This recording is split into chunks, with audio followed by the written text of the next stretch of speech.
পরিচ্ছন্নতা কর্মী সংকটে দিনে দিনে ময়লার ভাগাড়ে পরিণত হচ্ছে যেন রংপুর মেডিকেল কলেজ হাসপাতাল। হাসপাতালের ভেতর ও বাইরে দীর্ঘদিন ফেলা হয়েছে আবর্জনার স্তূপ থেকে এবং সেখান থেকে ছড়িয়ে পড়ছে উৎকট দুর্গন্ধ। চরম দুর্ভোগে রোগী ও স্বজনরা। আর পরিবেশ এতটাই অস্বাস্থ্যকর হয়ে পড়েছে যে হাসপাতালটিতে সুস্থ হতে এসে আরও বেশি অসুস্থ হয়ে পড়ছেন। রংপুর থেকে আশিকুর রহমান ডিফেন্সের প্রতিবেদন। চারপাশে ছড়িয়ে ছিটিয়ে রয়েছে ময়লা আবর্জনা আর উৎকট দুর্গন্ধ। এভাবেই নাক চেপে ধরে ঘন্টার পর ঘন্টা ডাক্তারের জন্য অপেক্ষা করছেন অসংখ্য রোগী। এই চিত্র প্রতিদিনেই দেখা যাচ্ছে রংপুর মেডিকেল কলেজ হাসপাতালে।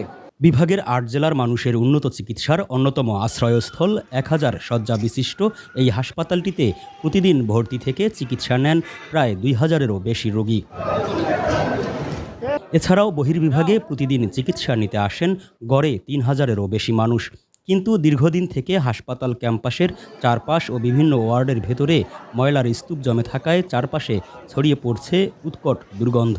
এতে করে অস্বাস্থ্যকর হয়ে উঠেছে হাসপাতালের পরিবেশ, বাড়ছে জনদুর্ভোগ।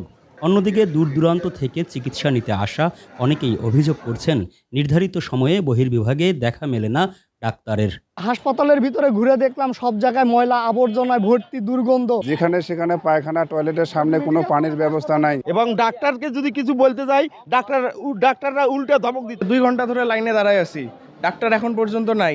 আপনারা দেখেন আশপাশে যে অবস্থা, এখানে একটা সুস্থ স্বাভাবিক মানুষও আধা ঘন্টা দাঁড়ায় থাকলে আমার মনে হয় সে মানুষটা অসুস্থ হয়ে যাবে। হাসপাতালটির এমন নোংরা পরিবেশের বিষয়ে জানতে চাইলে পরিচালকের দায়িত্বে থাকা এই কর্মকর্তা জানালেন পর্যাপ্ত পরিচ্ছন্নতা কর্মী না থাকার কথা। পরিষ্কার পরিচ্ছন্ন যেটা আমাদের ক্লিনার করে, সেই ক্লিনার আমাদের অনেক শর্ট। এই মেডিকেল কলেজ হাসপাতালে প্রায় 44টা ওয়ার্ড আছে, আউটডোর আছে, এমার্জেন্সি আছে। তো এইগুলোতে মানে কম করে হলেও 250 জন লোকের দরকার। বহির্বিভাগে নির্ধারিত সময়ে ডাক্তার না থাকার অভিযোগ প্রসঙ্গে বলেন খোঁজ নিয়ে ব্যবস্থা নেওয়া হবে। 2-1 জন করে, কিন্তু আমাদের নজরে আসলে সেগুলো আমরা ব্যবস্থা নেই। তারপরেও মানে ওখানেও লোড, আমাদের কিন্তু ডাক্তারেরও অনেক স্বল্পতা আছে। পরিচ্ছন্নতা কর্মী সংকট সহ সকল সমস্যা সমাধানে সরকারের দ্রুত হস্তক্ষেপ কামনা করেছেন ভুক্তভোগীরা। আশিকুর রহমান ডিফেন্স, এসটিভি, রংপুর।